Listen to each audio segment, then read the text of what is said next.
Assalamualaikum. Sebagai pembeli tudung Kak Rina yang pertama tapi baru tahun ni beli, jadi saya nak promote lah tudung Kak Rina. Tudung Kak Rina beli kat Kak Rina ataupun Facebook dia Kyokyo Takeji. Kyokyo Takeji ataupun cari dekat fan saya.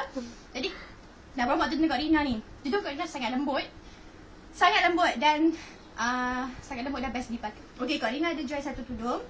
Ni sebenarnya tudung saya bawa biasa. Jadi boleh jadi saya nak promote lah kan tudung dia kan. Dah kita beli, kita nak promote lah. Sebab orang bila Peri pakai ni dia selalu tengok kan. Terus Peri nak pakai apa pun dia jadi macam tak tenang hidup kan. Sebab orang selalu tanya kan. Okay, ni dia senang. Ni Kak Rina yang ajak.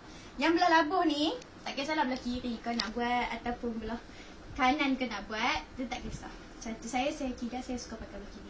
Tarik yang panjang ni. Tarik. Nampak tak? Okay, tarik. Sebab sini. Sini kan? Situ. Tarik yang bawah ni. Tarik.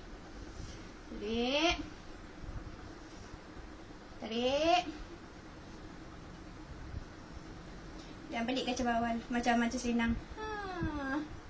Simple as kacang goreng. Satu pin.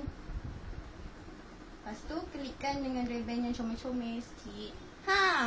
Nampak tak? Labuh kan? Lepas tu kalau nak bagi pendek, yang tadi tu dia pandai-pandai je lah kan. Tapi boleh macam tu lah kan. So siap lah. Cantik kan? Lepas tu pin lah. Belakang, labuh. Lepas tu pin. Okey. Nampak tak? Ni tudung Kak Rina. Belakang. Cantik. Labuh. So, terima kasih pada Kak Rina. Terima kasih. Saya promote ni. Belilah tudung Kak Rina. Facebook dia Kyoko Takeji. Kyoko Takeji. Mana-mana je lah. Tapi nama tak ada Kyoko. Kyoko. Okay, sekian. Terima kasih.